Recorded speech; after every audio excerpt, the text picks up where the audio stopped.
So we're going to flip and look at the ventral side. So these are the cerebral peduncles. Okay, this is the midbrain over here. This is the optic chiasm, and it goes into the optic tract. Sorry, I can't go any lower than this, but this is the optic tract. It continues into the lateral geniculate, and this is the pulvinar. Okay. So let me look at this section over here. This one is a little bit easier to sort of see.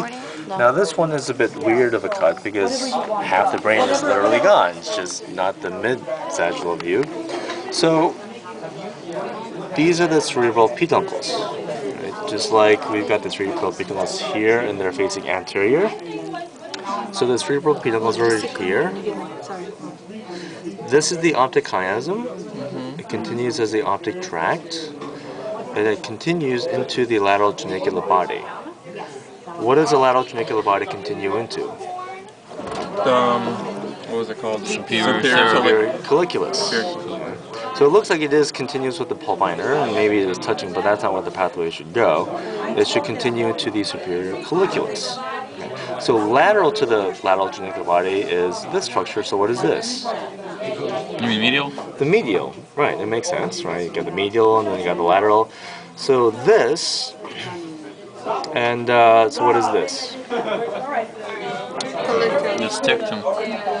It's a tectum, but what part of the tectum?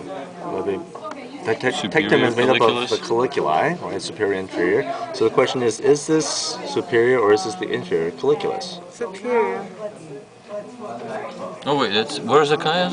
No, the mammillary body's there? it's wider, so it's gotta be there. It's gotta be superior. One person is going by wider, I've heard rounder. Okay, so let's take a look at the peduncles, right? So you got a small, roundish looking peduncle over here. You got a thick, more oblong peduncle over here. You can't really go by shape. Oh, the thick was when you have So superior, right? And rather long. than going by shape, go by what it's connected to. That's why I asked, what is the lateral geniculate body connected to? You said superior colliculus. So optic tract, lateral geniculate, it should connect to the superior colliculus. And do we see this connecting to that? No. Do we see this connecting to that? Yeah. Therefore, this is the medial. This must be the inferior. Could you go to this table next? I was at that table. I'm going to go to that table over there. Battery's dying. Oh no. You should. Keep recording. Okay. So this is the medial. It continues into the inferior. So deep to this is the superior colliculus. Remember, we're looking at the ventral side. So what's going towards the tray is the superior side.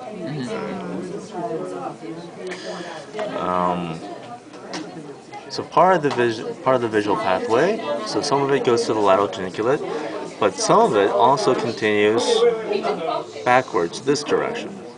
Okay. So the optic radiations, which is what all this stuff is, the optic radiations more or less is a continuation of the internal capsule, but it's just the part of the internal capsule that's posterior to the thalamus, or posterior to the pulvinar, right? So I like this picture better, even though it's not part of the anatomy, but this is I think, a beautiful picture. So we have the cerebral peduncles right here. This is the optic tract. The optic tract goes lateral to the cerebral peduncles and sort of hugs it, right? And it should connect with the lateral geniculate body over here. Okay? And then it continues into the pulvinar, which is the posterior part of the thalamus. So part of the other visual pathway, some of it goes to the lateral geniculate, some of it continues backwards, doesn't go to the lateral geniculate at all, some of it goes backwards, and it continues in this direction. So we see all this white matter, this myelinated axons back here. If it's posterior to the pulvinar, then that should be the optic radiations back So here. that's internal tract? internal capsule. This is optic radiations. Oh. Okay. Technically, it's not the internal capsule. Okay. And then this here is all visual cortex. Right, optic radiations goes to the occipital lobe. So this is what does visual processing. In the occipital lobe, So correct. what does the tract that leads There's into? also visual processing, different kinds of visual processing. One could be recognition of color, for example, recognition of different shapes. Others could be recognition of motion. Right? So there's different aspects to vision, but I don't know which one is which. So is there any questions? Can Is you that just it? can you just point at these structures again, but on the brain? Okay. Just the ones that we have, just so we know, so we don't. The optic chiasm, optic tract, lateral geniculate, pulvinar. This is the medial geniculate, and it should continue with the inferior colliculus. Lateral geniculate should be continuous or merge into the superior colliculus, which is further deep. We don't actually see this. And then the white matter stuff, all this stuff here, I would not include this. This is probably not it. But this stuff here, where the blunt side of the probe is, This is all, it's all myelinated axons. Right? So this would be the optic radiations, this stuff. Okay? So is this the part of the brain